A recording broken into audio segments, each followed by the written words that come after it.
Kita ke informasi pertama, saudara, 3 orang tewas diduga tersengat aliran listrik saat rumahnya terendam banjir di Cilincing, Jakarta Utara.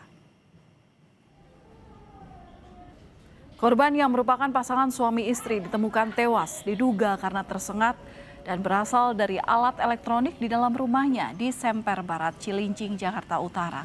1 korban lainnya ditemukan tewas di dalam kamarnya yang terendam banjir. Ketiga jenazah sudah diserahkan ke pihak keluarga untuk dimakamkan.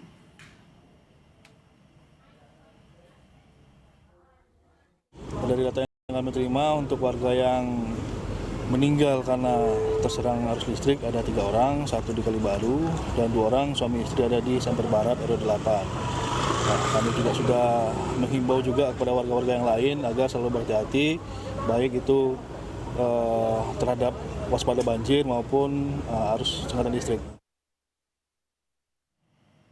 Saudara, banjir yang sempat merendam Jalan Daan Mogot, Jakarta Barat pada Senin malam berangsur surut.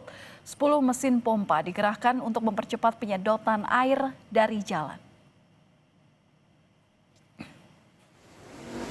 Saat ini banjir di Daan Mogot, Jakarta Barat berangsur mulai surut dari ketinggian sekitar 50 cm kini menjadi 20 cm.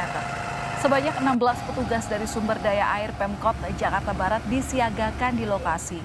Selain itu, 10 mesin pompa dioperasikan di kawasan ini untuk mempercepat proses penyedotan air dari jalan.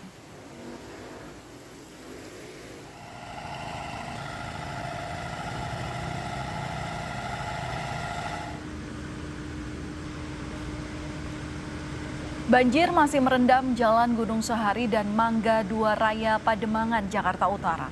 Meski berangsur surut, sejumlah titik belum dapat dilalui motor. Banjir ini terjadi setelah hujan mengguyur Jakarta sejak pagi hari.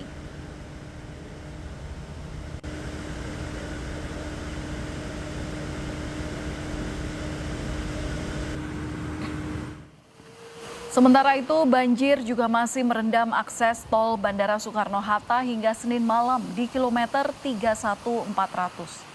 Akibatnya, arus lalu lintas macet hingga 10 km.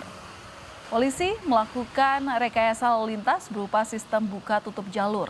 Pihak Jasa Marga juga menyiapkan 6 unit pompa portable dan mobil tangki untuk mengurangi debit air.